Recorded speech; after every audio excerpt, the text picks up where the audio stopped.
My name is Kristine Lang. I am an assistant professor and SDSU Extension Consumer Horticulture Specialist. So I spend my time working with master gardeners, home gardeners, some community gardens, and I have the incredible privilege of working with Dr. Rhoda Burrows on producer outreach and vegetable production research. So things that I get excited about include tomatoes, peppers, high tunnels, cover crops. So that's a little bit about me, and today we're doing self-intros, so this is why it's rambling. It's much better if I introduce other people. But today we're going to be talking about soil health and cover crop management, and it's honestly going to be a lot of photos of things that we learned this summer, for better, for worse, and members of my team or members of our team are in the room and going to share those stories. But Rhoda, I'm going to let you take it away with your intro and kick us off. Okay. I'm Rhoda Burrows. I'm Horticulture Extension Specialist with SDSU. I'm housed out in the west part of the state in Rapid City, so Kristine and I do a lot of phone conferencing, but or Zoom actually. But we're going to be talking today just to do a brief introduction on soil health and cover crop, and then get into some of our thoughts of what we're looking at experimentally and what we're finding so far, and sort of get some feedback for how we develop our program. So things we'll talk about is sort of an overview of methods of improving soil health. It's going to be a very quick overview, actually. Methods for cover crop integration into your farming system, and then lessons learned from 2022. Rain matters. Many of you have probably figured that one out too.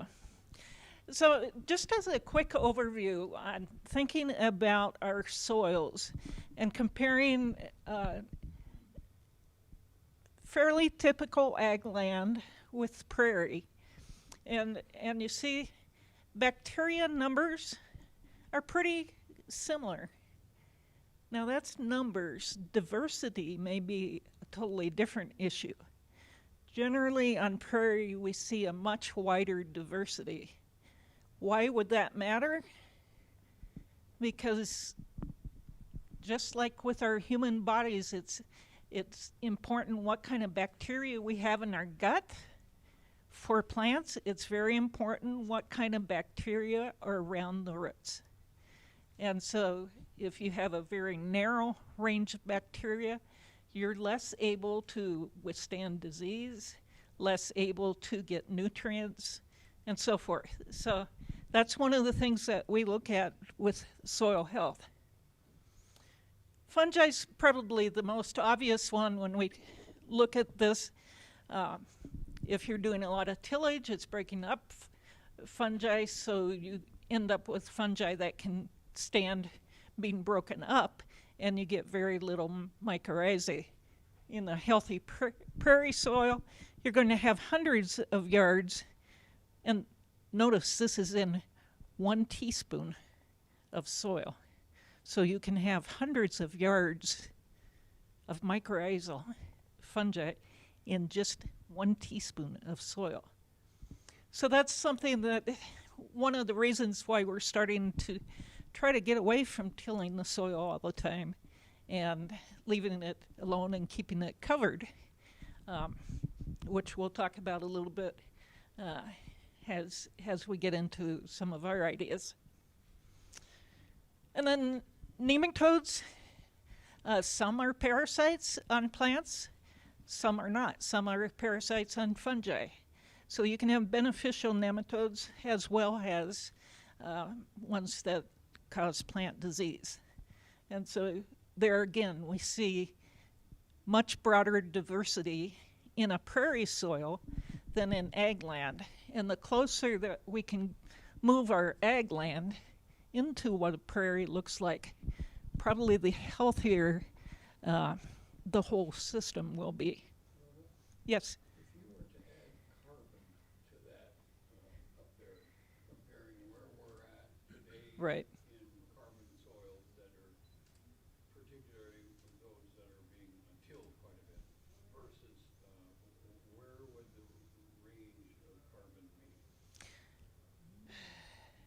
prairie soils, somewhere 8 to 12%, probably. Ag land tends to be more like 1 or 2%, sometimes even less than that. So how do we feed that soil? And that's kind of one of the things you often hear about organic is that we feed the soil instead of the plant, and then the soil can feed the plant. So we're looking at, the traditional answer is fertilizer, and sometimes you need fertilizer in organic systems too. It's just where the source comes from. Mulch, getting back to the organic matter and the carbon source. When I say mulch, I'm talking in this case about organic matter that's grown somewhere else and you bring it in and place it in your garden or in your on your crop. Crop residue, that's sort of self-evident, but you're leaving it there. And then the one that we're going to be talking about mostly today is the cover crops. So, and you could all probably, if we went through this room and asked each one of you what's the benefit of cover crops, you could probably all come up with a different aspect of it. But what we're particularly looking at is weed control, and as we get more into our studies, looking more at the soil biological activity and maintaining that healthy soil food web so that we keep that diversity increased. And then if you're in a high rainfall area, you may be interested in the erosion protection or high windblown area, helping protect this bare ground from blowing away. Or you might not have thought about it, but shading. Even weeds have their role in shading the ground, keeping the heat down, and actually can preserve moisture. So we're going to be talking quite a bit today about living mulch, and these are some examples. We're talking about mulching between rows and planting either right into the mulch or into a strip in the mulch, as opposed to a cover crop where you're taking it off before you plant the next crop.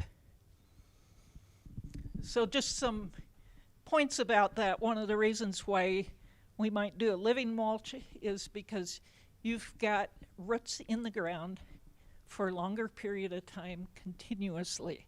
So that helps feed those fungi, helps feed those bacteria, and can provide a habitat for beneficial insects. If it's a perennial, then you don't have to worry about getting that cover crop off 2 weeks before you want to plant or 3 weeks before you want to plant. Your timing can be a little bit more, have a little bit more grace period to it. Cover crops, if you've worked with cover crops, you know that once you cut that down or rip it out, you can get allelopathy or nutrient tie-up, either one. That can be a problem for the crop if you would plant, the day after. So you have to wait a little bit for that to sort of settle down. And cover crops, once you've taken that cover crop, mowed it down or whatever, as that cover crop breaks down, then you lose your weed control. So, selecting a living mulch. And we'll be talking about this more, but just sort of, what are your problem weeds? What's their life cycle? Are you going to do a grass or a broadleaf? And how much does it compete with the crop, or does it give nutrients to the crop? Mulch effects, is it going to be, and this is living mulch here, is it going to compete with the crop, as I mentioned? Is it going to grow well enough that it's going to outcompete weeds? Is it going to have an effect on insects or diseases, either positive or negative. And then you have to make decisions about when you're going to plant it and how you're going to maintain it. And think about if you're maintaining this over time, particularly over winter, is it tolerant to cold? Is it tolerant to heat? Is it tolerant to drought? Is it tolerant to being drowned? Yeah. And so here's just some photos of a couple of systems that were tested out. Wisconsin, over here on the right. We have buckwheat, field pea, crimson clover, and medium red clover were all tested. And peppers, broccoli, and snap peas. And I believe they left a strip down the middle, but it wasn't enough. The cover crop outcompeted the crop, so you lost yield. New York tried something similar with rye and clover, rye, barley, or barley and clover, again with pepper and tomato and onion, and found out rye hurt the tomato yield and increased insect damage, whereas rye and clover gave pretty good weed control. And the yields in the rye clover basically weren't infected, which is, in this case, a good thing, because we're usually worried about having a decrease in yield from the competition from the cover crop. And just one more thing that I've alluded to, what are you going to do where you're planting the crop? Are you going to plant right in the middle, or are you going to form some kind of barrier or tillage zone where you're planting the crop? And sometimes people will cover it with mulch. Sometimes they'll come in and use a rototill. Sometimes a paper mulch or plastic mulch. So a lot of different ways to manage that. And with that, I'll turn it over to Kristine. All right. So perhaps even just by show of hands, how many folks in the room have ever used cover crops on your farms, your gardens, any of the spaces? Alexis and Jocelyn, you better have both hands up. So quite a few folks. And so what types of cover crops have been used, if people are willing to, volunteer what you've used, just to get a sense of experience in the room? Oats and peas. All right. Hannah's using oats and peas in Decorah, Iowa. Tried crimson clover, it didn't take. All right. Yes, and this is a safe space for us to admit failings. You're going to see all the photos of my failings. So good, bad, ugly, we'll take it all. Other cover crops? Buckwheat. I'm a huge fan of buckwheat as a summer cover crop. Okay. All right. And maybe show of hands, and again, we're going to be really honest here. How many people have been happy with their cover crop results when you've tried it on your farms? And I'm seeing some of these. We can do that too. Okay, so how many have been kind of happy? All right, and then oh man, I don't know if I'm ever going to do this cover crop thing again. It just tanked. Alexis is like, I'm ready to raise my hand. All right. So, our job as extension scientists is to try to find the good, the bad, and the ugly, and hopefully make all the dumb mistakes first. I don't know, make more of them. So again, this is my disclaimer right now. I am far from an expert. I have made lots of mistakes. We call those learning opportunities when I mentor my graduate students and undergrads. So that's kind of what you're going to see today. So these are some slides I used. I did my Ph.D. work at Iowa State University and worked with Dr. Ajay Nair. And so full disclosure, totally borrowed these graphics from him, but I gave image credit. But I think it's a really fun way to think about where and how to integrate cover crops on your farm. So where those planting windows are. So for buckwheat, it really is a great midsummer if you've pulled out the lettuce and you're waiting to put in the fall broccoli because you're like, I'm done with spring broccoli. It just keeps bolting. I'm over it. I'm in that boat. Some of these summer cover crops, buckwheat, cowpea. So cowpea and lab. Other cover crop experts in the room are not going to like this description, but it's really closely related to soybeans. It looks a lot like soybeans. At one point, I could lay the leaves right next to each other and tell them apart. I don't think I can do that anymore. So picture soybeans. Sun hemp gets nice and tall, has incredible biomass, has nothing to do with that other kind of hemp, so don't worry, no need to get our hackles all up. Sun hemp is one that produces an incredible amount of biomass. It is actually in the legume family. So when you look at the flower on the top of the sun hemp, it looks like a bright yellow pea-type flower like you'd see on a pea. Sorghum Sudan grass. Some of you have probably used that, especially if you're using diverse cover crop mixes for grazing, things like that, if you have a diversified farm. The millets. Again, some of you are like, boo, hiss, that's a weed, not a cover crop. Again, any of these things can become weeds if they're not managed properly.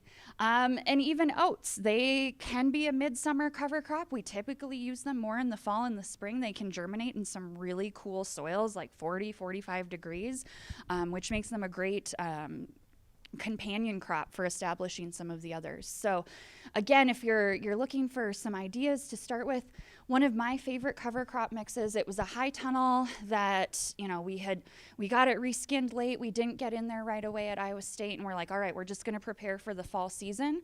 And so we cover cropped it with a buckwheat. No, that's wrong. It was oilseed radish. Yes, it was buckwheat, cowpea, and lab. And you could stand outside of that high tunnel and just hear it buzz with activity. And I'm seeing Hannah nod, so you've maybe been in this experience too. Full disclosure, Hannah Breckbell, our keynote for tomorrow, is in the room, so shameless advertising. So it was one of those things when it came time to terminate those blooming cover crops. We waited for kind of the peak bloom to pass, but we also didn't want it dropping all of that buckwheat and oilseed radish seed. So it was one of those you had to get out early in the morning before all of those pollinators were out and about, because what's the point of creating pollinator habitat if you're going to destroy it all? And it would have been really unfun for the guy on the tractor to mow through all of that in broad daylight. So just one thing to consider, but it was just absolutely buzzing with life. As you think about fall establishment of cover crops, so you've got all the plastic ripped out, you're done with the tomatoes, we've ripped out all the stakes, cabbage is done, you're moved on with your life, you just leave the kale because you're over it. Things like cereal rye, hairy vetch, wheat, the mustards, the winter peas. Now, one thing to remember is some of these are more cold tolerant than others. They're going to need longer establishment periods. There's an asterisk by cereal rye and hairy vetch because those are two options that would overwinter here in South Dakota. Oats can be a great fall cover crop. You are going to have that die out over winter. Some of you, that's a benefit. If you're doing a no-till system and you just want to get something green covering that soil, preventing that wind erosion that Rhoda talked about, you might want that winter kill aspect. Has anyone here dabbled with roller crimping or any type of crimping of cereal rye, even if it wasn't a roller? We heard Jeremy Nelson talk about just kind of using a mower deck in the bucket of the tractor to knock down rye. So cereal rye is getting a lot of attention for that reason. With cereal rye, research definitely demonstrates that, planting rate is important for seeding rate.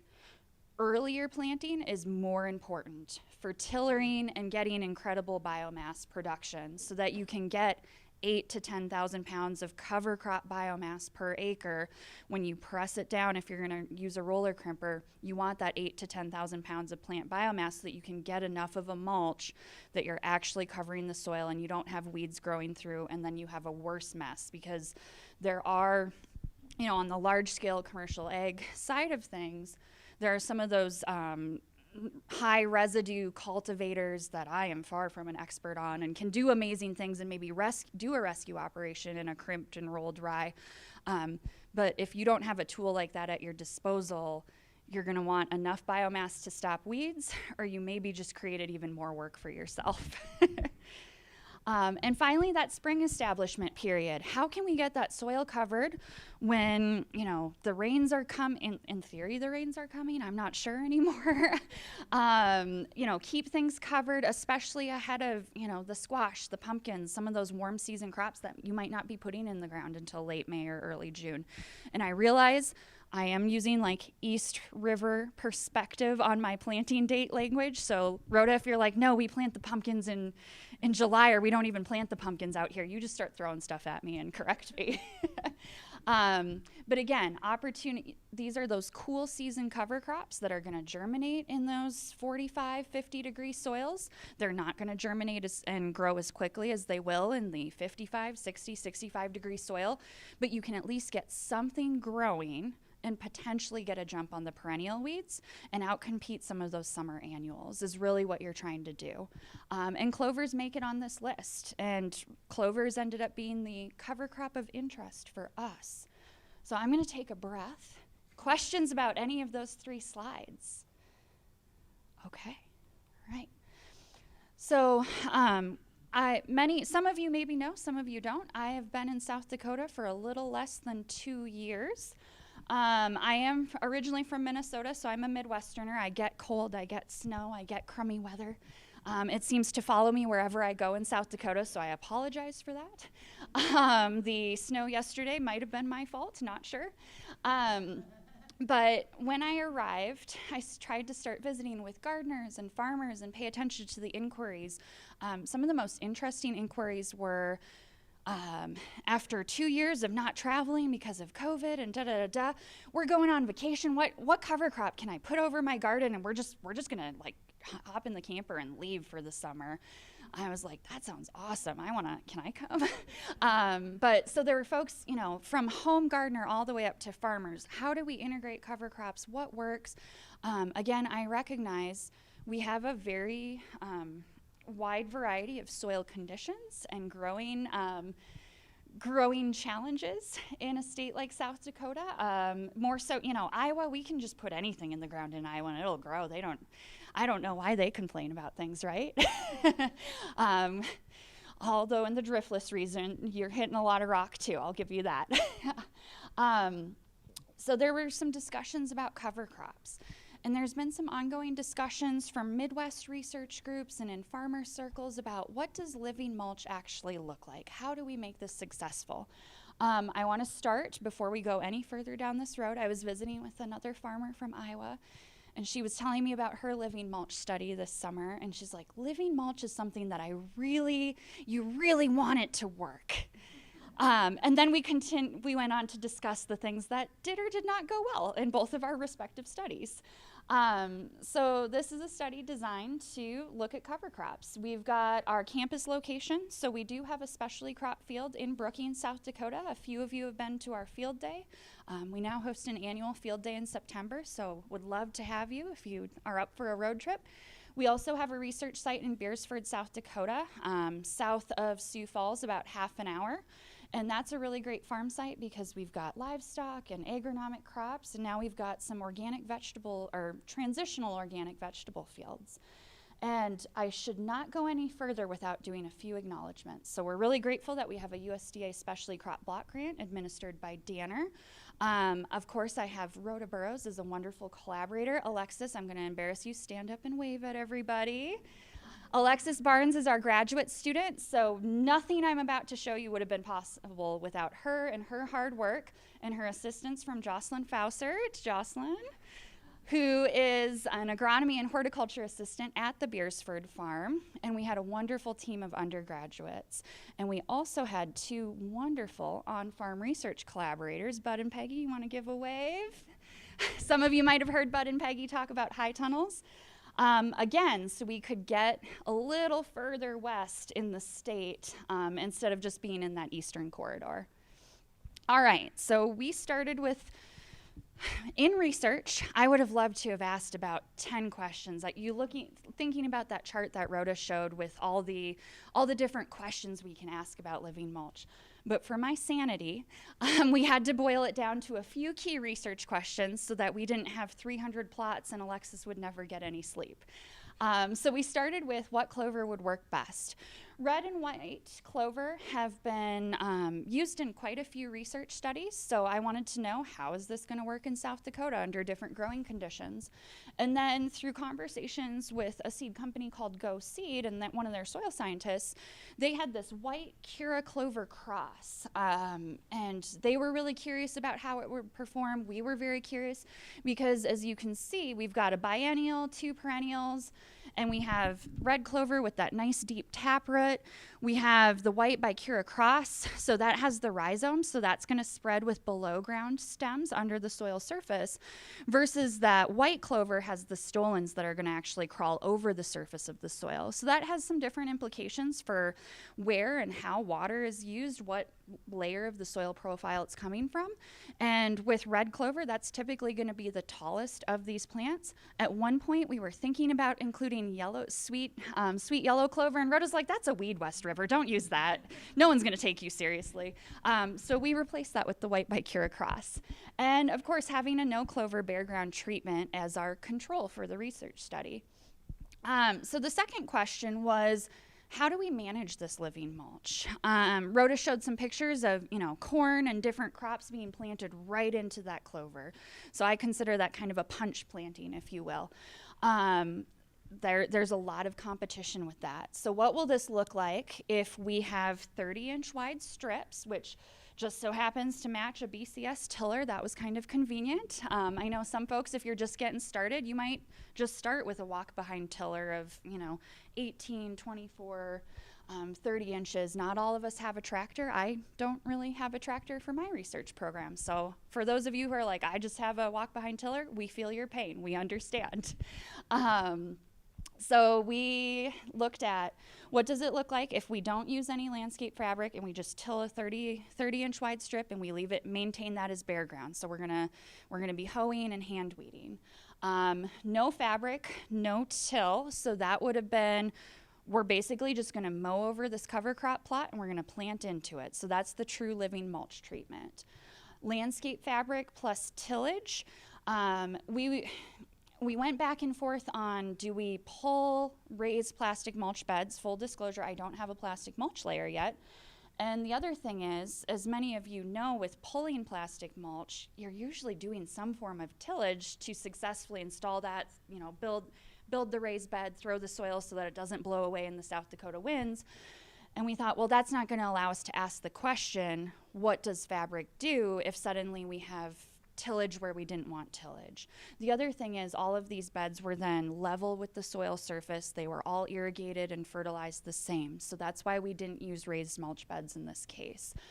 Also, I do realize for some farms, and we did a poll, I think last year during the virtual conference, a lot of people said they were using landscape fabric. Good, bad. It's a lot of work on the front end, not a lot of work in the middle. That's great. Unless the wind catches it, it's a lot of work to remove it, but you aren't, there are people who want to reduce the amount of plastic that we're throwing in the dumpster at the end of every season. But I fully acknowledge that there are some severe scale limitations to landscape fabric, especially if you're growing on an acre or more.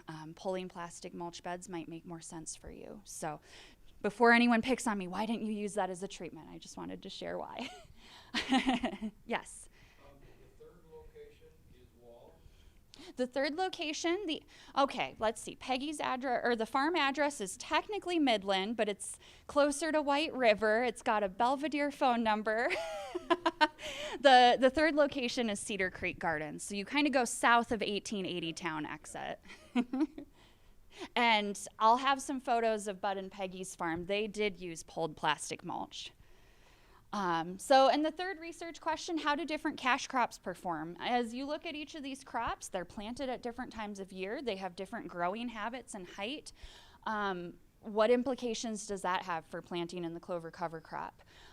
We had really good intentions to plant the bell peppers in May. Full disclosure, they went in June.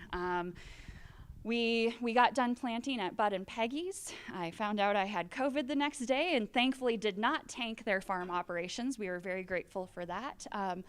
But as any good farm operation, or in our case, pretend farm operation, because I fully acknowledge we're researchers, not farmers, everything that could go wrong in May pretty much did. So those peppers went in June. And again, we went with a fall planting of broccoli.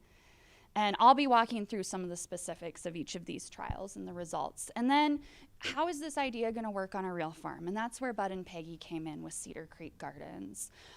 So we decided on their farm that we were going to use squash, so that way we had some comparison with what we were doing with squash, that we could look at what was happening on their farm as well. So one thing I just want to kind of intersperse, again, it's going to be a lot of photos, tools. I just want to share that this is one of my favorite things. So if you're curious at all about cover crops, whether it's farmers or home gardeners, I kind of direct everyone to this cover crop decision tool. It's a research-based tool. They've looked at a lot of the climate data and research findings from across the Midwest and funneled it down into this awesome drop-down tool. So you can do this at the county level. You can talk about the goals for your farm or production system, and you click a button, submit perhaps. I don't have a screenshot of it, but you click a button, and what it does is spits out this wonderful chart of when you should plant cover crops for the most reliable establishment. Because I sure don't have all of the planting dates memorized for all of these cover crops, so I lean into this for Brookings County, for the Beersford Farm, which now I forget what county it's in. I think it's Clay. Yes, Jocelyn's saying yes. So especially if I get calls from folks, I start with where are you at in the state and looking at this tool. And this is about making sure that, based on historic climate data, that soil temperatures should be increasing appropriately, and that we're establishing cool season crops in cool season, warm season crops in warm season. And again, that freeze or moisture risk to establishment, and that's what gets us into trouble a lot of times with fall cover crop establishment, because you're still trying to grow your fruits and your vegetables and get all of the things done that by the time you've maybe had a chance to come up for air and catch your breath, the cover crop establishment window might have passed. So I fully acknowledge that that's a constraint. The other great thing about this tool is you can click on all of those cover crop names and it'll give you planting rates, how is this best used, termination information, does it overwinter, does it not?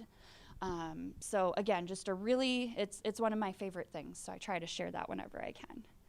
Okay, so what did we do for planting rates? So some of the studies that Rhoda referenced, what I've learned from listening to my other Midwest colleagues is they're using fairly high planting rates with that idea of, quick soil coverage, dense plant populations. And so this is something that makes our research a little bit unique, is we went the other direction with that. And that was based on some conversations with Bud and some other farmers and some feedback of, if we're going to have less soil moisture, putting more plants in the ground isn't going to be to our benefit. It could be to our detriment. So we tried to stick with recommended planting rates. So this is maybe way more than you care to know, but I looked at the research, and I looked at that cover crop decision tool, and I looked at the SARE cover crop guide recommendations, and I looked at the manufacturer recommendations, and I went back and looked at the research and went, okay, these planting rates are about a half to a third of what other people have done in their research, and is everyone going to laugh at us for doing this? But then I thought, no, we really want to look at lower plant populations so that they can establish successfully on limited soil moisture. So this is what we went with. The other thing is, sometimes, depending on if you've listened to other farmer talks, especially in the row crop world, sometimes they will ask the question, how many plants do you have per square foot? You'll notice we have less target plants per square foot of the red clover because it's a physically larger plant. So are we comparing apples to apples? Not necessarily, but I'm trying to be really transparent on what we did, because I also show you the seeds per pound, because, and I realize that planting rates of, okay, just put out 10 pounds of XYZ cover crop is easy And, you know, I've calibrated seed drills. I've got a photo of that in the minute. Those are also not always super precise. I think the minute you drive the seed drill off the lot, I've been told that the calibration settings that they have when you flip up the box, like those are meaningless once you've used it once. So if you want to nerd out about seed calibration, happy to do so after this. But I show you this, that knowing how many seeds you have per pound is really important. I've done some prior work at Iowa State where we used 5 different varieties of cereal rye, and 5 pounds per acre of Elbon does not equal the same number of seeds or same number of plants in the ground as 5 pounds per acre planting of Renza Bruzi or a rustic or variety not stated when you have no idea what it is you're planting. It's probably Wheeler, but not necessarily. So just something to keep in mind if you're trying to fine-tune your cover crop systems is getting a sense of, you know, how many plants are you actually putting per square foot and putting in the ground so that you can compare apples to apples. And again, you'll see here that our actual planting rates did not perfectly align with the research planting rates, because equipment isn't perfect. And we tried to fine-tune our planters as best we could, and then we had to go with it. So I guess I should say I did have access to a tractor at both the Southeast farm and the Brookings farm. So if you're a very small scale farmer in the room and you're like, I don't have a 15-foot John Deere seed drill, you know, perhaps there'd be an opportunity to rent equipment, and the next slide is for you. So before you start throwing stuff at me, please hang tight for like 2 minutes. And again, for that seed calibration, I learned this trick from Brad Rops, the operations manager at the Southeast farm, but we unhooked a few of the seed tubes and we put a plastic baggie and a rubber band, very scientific, tell you what, and we drove a known distance and weighed the seed and figured out how many pounds per acre we were putting out. A big thing with these clover cover crops, if you haven't worked with the seed, it's really small, so you want to make sure the box is full and all of those cups are actually filling. It meant for a study where we were doing 3 different kinds of clover, I spent a lot of time vacuuming seed out of the seed drill to clean it out between plots. So next year my students will get to do that instead.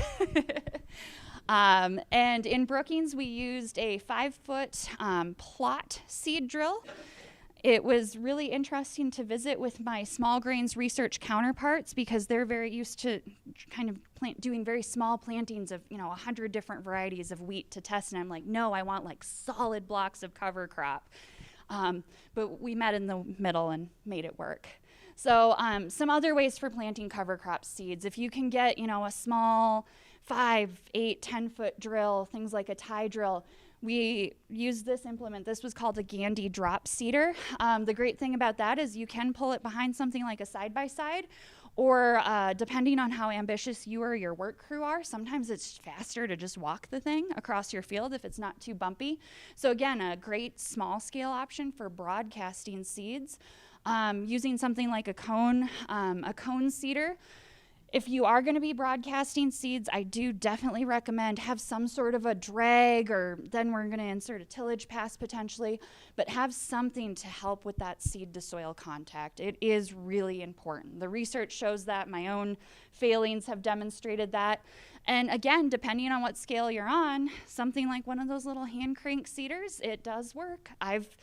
I've done 2 acres with one before, so again, I like a good walk though, potentially. So again, just some other options for cover crop seed establishment. So this is an overview of our data collection. We're really lucky that we have wonderful soil science colleagues. Dr. Navreet Mahal is now at Texas A&M, but is still advising our team. And then we also work with Dr. Sudi Yu. And so they took pre-plant soil samples at our Southeast farm, which is the farm that's in transition to organic, and we went 6 and then 6 to 24 inches, so we have those deeper cores. And the goal of that is to have that baseline soil data so we can start to look 3-6 years down the road, what are some of these changes looking like? The current project that we're doing is only a 2-year project, but as I wrap up at the end, I'll show you we are going to be taking this longer term as well. And it never hurts to collect soil samples at the beginning of something so you can start documenting changes. And I know folks at the NRCS and the Soil Health Coalition booth would be happy to visit with you about soil sampling, as would we, but they've done a lot of it as well. So we looked at the clover, the oat, and I guess I didn't give that a huge shout out, but we did use an oat nurse crop at all of our farm sites because clover takes a while to establish. So that was something else that made us a little unique from some of the other studies. We used 35 pounds per acre on our farms, but I believe used 60. The cranes ate half of it, or the birds ate half of it. So we had the bird factor at Cedar Creek. Alexis and the team spent a lot of time timing how long it took to do different activities because I realized some of you might be farming by yourselves, or if you're paying people, you sure don't want to pay them for wasting time on tasks if you can, cut down on labor or be strategic with where people are investing their time. So for each of our plots, we timed how long it took to weed different plots. The fabric plot, spoiler alert, did not take very long to weed within the row, except for the edges was kind of a pain, I'm sure. How long it took to mow the cover crop, because that's a management thing. Mowing the cover crop versus hoeing or running a tiller over those bare ground strips. Things like looking at crop health. So SPAD, it is a proxy. It's a little tool that you pinch it on the leaf and close it up, and it measures, it's an indirect measurement of the chlorophyll leaf content. Or less precisely, it tells you how green the leaf is, because there were differences in crop performance that we were seeing visually, and it's a tool to tell you that you're not crazy and you're actually seeing differences visually. We did do some nutrient analysis on our squash midway through the season. We looked at final plant height and width. We spent a lot of time shoving plants into paper bags. I say we, Alexis and team, spent a lot of time shoving plants into paper bags at the end of the season and putting them in dryers so we could see physically how large those plants actually grew. And most importantly, and the only thing that you all might care about, is what was the cash crop yield? How much marketable produce did we get?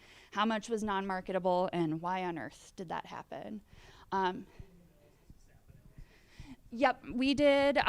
Well, ours was a dried analysis. So we collected petioles and shipped them off. We used ward labs. There are lots of labs that you can use. So that's not a blanket endorsement. There's our extension disclaimer, right? And then they dried them down, and they actually grind it and put it in little tiny, it looks like they put it in gum wrappers, and then they do combustion to get the nutrient analysis. But I have done the on-farm petiole sap nutrient analysis before too. So you can use things like Cardi meters. They're about $200 to $400 a pop if that's of interest for nutrient management on your farm. Yes? We didn't get to bricks this year. I know, right? It's on my 2023 slide, I promise. I know. Well, we didn't do plot by plot taste testing. Are you volunteering next year? I could use a pepper taster. Yeah, we do have a refractometer for measuring bricks, but it was, yep. It's a lot of blending or squishing produce, right? So here's when we talk about collecting, the oat and the clover and the weed biomass. We spent a lot of time going out into fields with quadrats. If any of you in the room have sampled cover crops and done anything like this for on-farm research before, yes, we did use fairly small quadrats, but we had some pretty small plots. So we were trying to make it manageable. And so we would throw these out randomly into the field. We would count the number of oat plants or count the number of clovers and weeds, and then we would clip all of that down to the ground and dry and weigh it so we could start to see how much of what's growing in the field is cover crop biomass versus how much is growing out in the field is weed biomass. So again, it's a way to quantify what we were seeing. And we're still weighing and recording the data on that. So how did we manage the clover and the weeds? We used mowing treatments. We had a couple of tools we used to accomplish this. We did use a flail mower mounted to the front of a BCS. Our student Jacob is a really fast walker, so he could fly with this thing. So he was mowing down all of the cover crop prior to the pepper planting. And then throughout the season to mow those alleyways, we used a walk-behind mower with the mulching setting. That was very intentional. We didn't want grass clipping shooting off at the pepper. So we closed the chute, we used the mulching setting, mowed. The goal was 3 to 4 inches, and we discovered that 4 inches was better, and we had to try to stay on top of mowing or you'd bog down the mower. We've all been in those situations.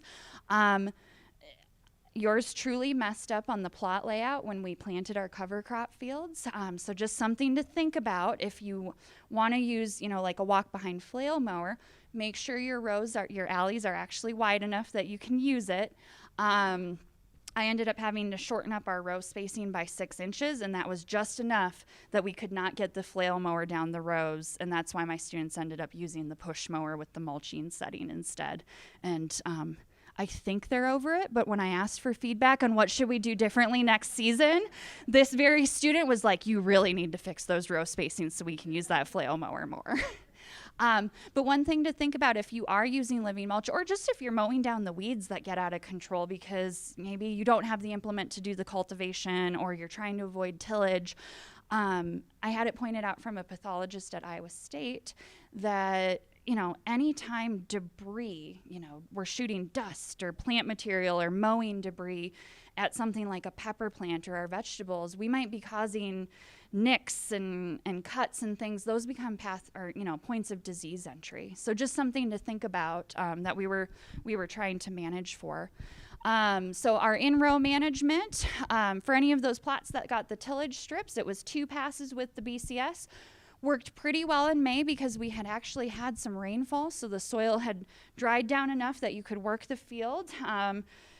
We were getting a little antsy for the soil to dry down enough so that we could work the field, but you could at least get the tiller in the ground. That became a different story later in the season when it was time to plant broccoli. It had not rained for like a month probably, and the BCS basically just bounced off the surface of the soil. So both of the sites that we're using were most as recently as last year in conventional, corn, soybean, small grain rotation. So we're also going to be, we're through our research processes also working to try to build up that soil and improve the soil structure.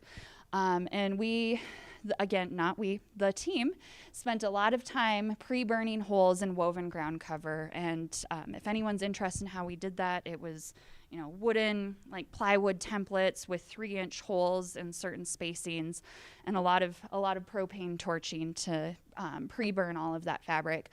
Some folks will lay the fabric first and burn those holes or cauterize those holes out in the field. That's great. If that's what works for you from a time perspective, full respect for that. For us, it made more sense to do it before we could get out into the field and do other activities. So here is a very general hypothesis for what we expected to happen with these cover crops that were planted in the spring, that over time they would surpass the weeds and it would be all jolly and great. Hang on to that for about 10 more slides. We'll come back to it. So walking through each of the projects, we worked with red night peppers. I selected that one. It sets a little bit earlier. It's a pepper that's a bit shorter in stature, and it, according to the seed catalog, did not need staking, and I was trying to save at least one step in labor so that my team would not quit on me. So we did not stake our peppers, so I want to start with that. That can be a risky decision in open field conditions in South Dakota. Our plants probably would have been larger had they been staked, but we didn't stake any of them, so we didn't confound the data or anything like that. It's also one that I had worked with in high tunnels in Iowa, so I kind of knew what to expect. So we planted the cover crops April 26th. That was a little later than I would have liked, but those soil temperatures would not warm up in Brookings, South Dakota, and I did not think it was worth putting seed in the ground just to let it set there, especially we used untreated oat seed, so I did not want to put that in the ground and let it sit and rot. So you can see our planting timeline. Those peppers went into the field in June. We did not do any pre-plant fertilizer. I have mixed feelings about that in hindsight, but we didn't till all of the plots. So we couldn't come up with a great, Rhoda knows that we went back and forth about like, how do we accomplish this? But with not tilling some of the plots, if we put, if we would have spread fertilizer or compost over the whole works, tilled in half of it through our treatments and not tilled in half of it on the other treatments, there would have been fertilizer in different places, and it could have been really confusing for the research. So we had drip tape that we used, 8-inch emitter spacing for all of our plots. We did double row drip irrigation, so it corresponded to the double row of peppers, which were 18 inches between the 2 rows and 12 inches in row, just to share the spacing if you can't quite discern what it looks like. So we used fertigation applications for our nutrient. I used a product called Nature's Source. There is both a certified or an OMRI approved and non-OMRI approved version of that. And that was how we tried to keep fertilizer the same for all of the plots, regardless of tillage or no. We learned really quickly that the striped gophers, the voles, and whatever other little creatures love to get under that landscape fabric, take a bite of that drip tape. Jocelyn and Alexis both spent a lot of time repairing leaks, so that's one thing to consider. I was visiting with someone yesterday. They're like, you might want to consider polytubing with emitters instead. And we had 4 harvest events. We tried to wait until peppers were fairly well colored. For those of you that have worked with colored bell peppers in outdoor settings, it can be really frustrating to wait for them to color up.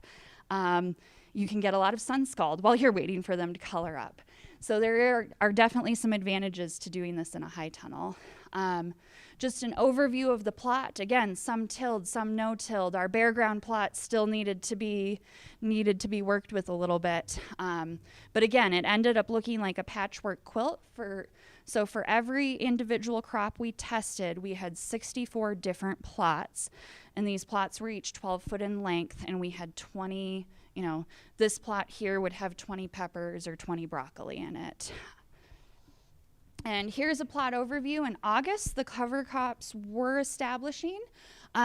You're looking at those peppers going, gosh, those look pretty chlorotic. You're right, they did. Canopy formation was not great, and we did end up seeing a lot of sun scald. And here, again, just to show on August 17th, you can see that clover was well established. It was suppressing weeds, and this is what it looked like next to one of the fabric treatments. And of course, case in point, there's a sun scalded, that one looks a little more like blossom end rot pepper, setting right there. And so there's the sun scald damage. So for each of those harvest events, we sorted the peppers into 3 sizes. If you're really ever interested in getting into the large-scale grocery store wholesale market, the USDA actually publishes standards on how big peppers should be. So what is a US fancy pepper again, Alexis? So a USDA fancy, I believe, is 3.5 by 3 inches. So 3.5 inches long by 3 inches wide. And then a US one, I believe, is 2.5 by 2, and then a US 2 is anything under that. Yeah. And for most of you, for like farmer's market or CSA box, it might be like, all right, I know I can sell this at the farmer's market and everything else is my seconds. So we tried to take that perspective as well with our data collection. So just as a note for the peppers, we're still actually tallying the data, but I would say general takeaway, the effect on yield, isn't as clear cut as the broccoli and squash. I will say that. And impacts weren't as bad. Peppers planted directly into that living mulch. We harvested maybe like 3 fruit the entire season. So planting peppers directly into a living mulch based on year 1, I wouldn't recommend that. I think there is some potential. Again, this is only year 1, so please don't go out and do all of this unless you're taking it with a huge grain of salt. Like, don't put 10 acres of peppers into living mulch with fabric. But the fabric did help preserve some or guard against some of that yield loss. All right, we got to wrap this up. That did not size properly. That's all right. So this is our broccoli planting. We, again, did that in July. The ground was very hard, so we ended up actually pre-wetting the soil so we could do our tillage treatments.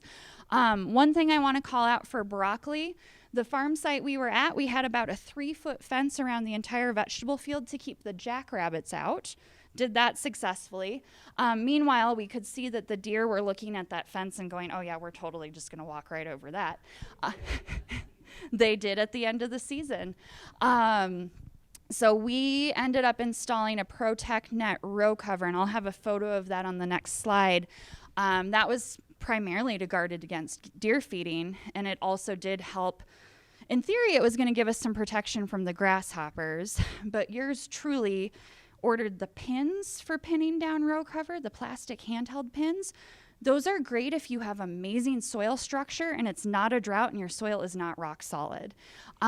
So if your soil is any of those less than ideal conditions, I'd highly recommend doing something like sandbags instead to hold down your row cover, or burying the whole thing.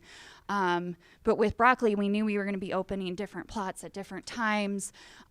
So we tried the pins. We're going to switch to sandbags this next year. And I've just been reminded, if you're going to use sandbags to hold down row covers or tarps on your farm, make sure you use UV protected sandbags, which was something I wouldn't have thought of, but would probably make life a lot easier versus picking it up and watching it fall apart. So here is a plot overview of the broccoli. Again, the clover was way more established, so there were more opportunities for competition.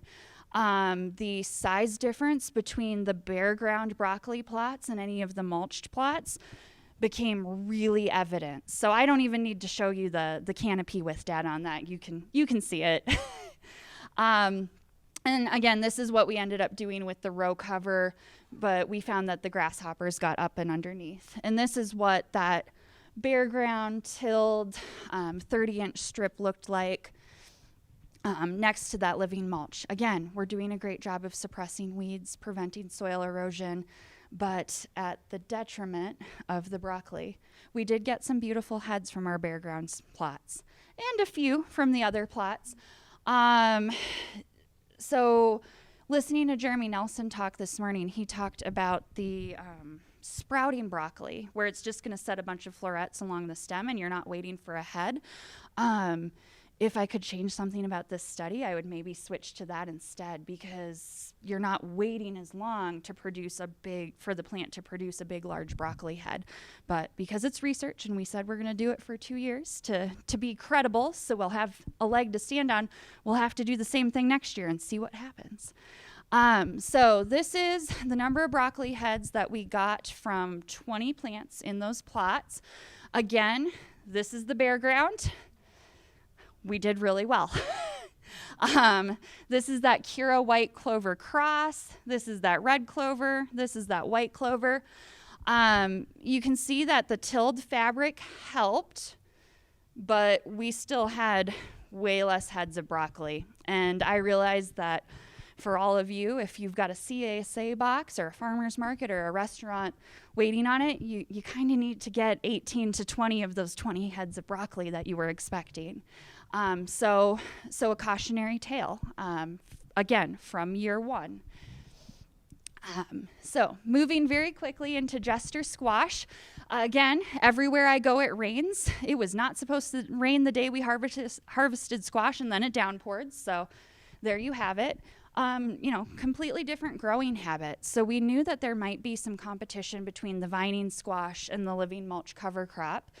And it looked really nice in July. This was our field day at the Southeast Farm. It looked awesome during our field day. Just showing you a few pictures of comparisons for the no-till, the tilled, the no-till with fabric, and the tilled with fabric. But you can already start to see some of that dryback that you're seeing was the oats starting to die out, which was great because we wanted the clover to take over. But as you look at, just kind of notice how wide the squash is when you look at the fabric shots, and then look at how much better it looks on the bare ground. It was pretty obvious by the field day that the bare ground squash was going to do a lot better. August 26th, our drought-tolerant weeds started to take over. We also realized that we should have had a mowing pass in there, but our bare ground plots were starting to canopy. We didn't want to disturb those squash vines. Had we gotten one more mowing pass, had I not been like, oh, Alexis, you don't need to worry about that next mowing pass, we probably would have been in a little bit better shape. But at this point, it was starting to get really dry down in Beresford, South Dakota, and that clover was starting to be few and far between in our biomass collection. And at harvest, We're gonna see how well this clover overwinters. I'm trying to remain optimistic, but we're pretty prepared for some replants on this plat next year. And again, you can see a lot of yellowing. These were the plants that we submitted the samples for nutrient analysis. Definitely were low in our nitrogen levels in general. We also had squash vine borer. That was an issue, and we had a lot of that removed by hand. And just by way of example, for our bare ground plots, we had, I would say, 2 to 3 bins from every single plot. And again, for our squash, those were 30-foot rows with 10 plants. They were spaced 3 feet apart in row, versus any of those cover crop plots, you had like a partial bin. And that's what this looks like on paper. So again, bare ground, the Cura by white, the red clover, and the white clover. Putting squash directly into clover, I can say with confidence, don't do that. It's not a good idea. All right, and finally we worked with Cedar Creek Gardens. Again, a site where we had some challenges. This was Alexis and Peggy Martin riding on the transplanter. Of course, prior to that, I was breathing my COVID breath on Peggy. Thankfully, she didn't get sick, so we're grateful for that. They had a hail event at their farm on June 13th, if I got my date right in my notes, and it pretty much destroyed everything. So they put out some new transplants, reseeded. Some of the things kind of took, but when it was time for us to go harvest the squash, when it was time for us to harvest the squash, what should have been pickup loads, as Bud told me, was like one side by side. So, yes. But I was very grateful for all of Bud and Peggy's feedback. Things seemed pretty positive on June 24th. Again, you can see all the hail damage on the plastic. And Peggy and Bud, if you have anything you want to share about this, please do. But what we found there is a lot of the weeds, or the grassy weeds, got the jump on the clover. And by the time Alexis went out to collect those squares of cover crop biomass in August, we couldn't find any clover. It had completely died out. So this was harvested in September. We didn't have that clover to hold back the weeds, which was, of course, really a pain in the neck, and had a very, very little squash harvest. So we had some discussions about pivoting to a fall cover crop planting at Cedar Creek Gardens, but there's still no soil moisture. So we're gonna try one more time in the spring. Again, this is why we try it on multiple sites, and we are always, I know I'm not selling, this is the part where I wanna be like, we're always looking for on-farm collaborators, and you're like, there's no way I'm working with this lady, she's nuts. We do try to pay stipends, both for field days and for your time with research. But this is what we found at Cedar Creek this year. So not a great recruitment strategy for on-farm collaborators. So again, in my mind, this is what was going to happen. I would say that happened at Specialty Crop Field. That's what we observed. It looks a lot more like this with our cover crops and our weeds for the Southeast Farm and Cedar Creek Gardens. And we're attributing a lot of that to the lack of moisture. So challenges, the drought conditions as they ebbed and flowed throughout the season certainly didn't do us any favors. Again, we had a lot of squash vine borer at the Southeast Farm. I've read some cool research lately about intercropping nasturtium with cucurbits that provides some benefits in terms of attracting beneficial insects and guarding against squash vine borer and squash bug. So we're going to integrate some nasturtium next year. Again, this is transitional organic land, so we have to be intentional. We did have a lot of grasshoppers, but in terms of the peppers, we saw a lot more grasshoppers hanging out and kind of feeding on the clover, and the pepper damage wasn't as bad as we thought it was going to be. So that was one unintended benefit, I'll say. So some general takeaways, early season weed management and soil coverage. It took some time for that clover to establish. The oats certainly helped. We definitely need to fine tune our fertility applications. Squash and broccoli yield, I'd say, bummer.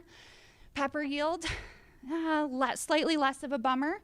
I think there's some interesting food safety implications with these living mulches because we were setting harvest bins on cover crop versus bare soil. But again, if we start chucking a bunch of debris and dust at our stuff as we're mowing those cover crops, that could be a negative.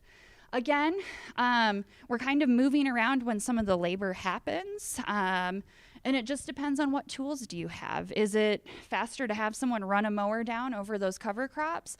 Or is it set up like you're like, I'm going to hop on my tractor because I've got one and I'm going to cultivate those rows. And again, jury's still out on late season weed management. So again, I don't have any clear definitive answers. I hope you didn't think I would. Things that we're going to analyze further in 2023. The overwintering, we're going to drill down even further on weed ID. We are going to do some fruit quality, so we'll have some BRICS data next year.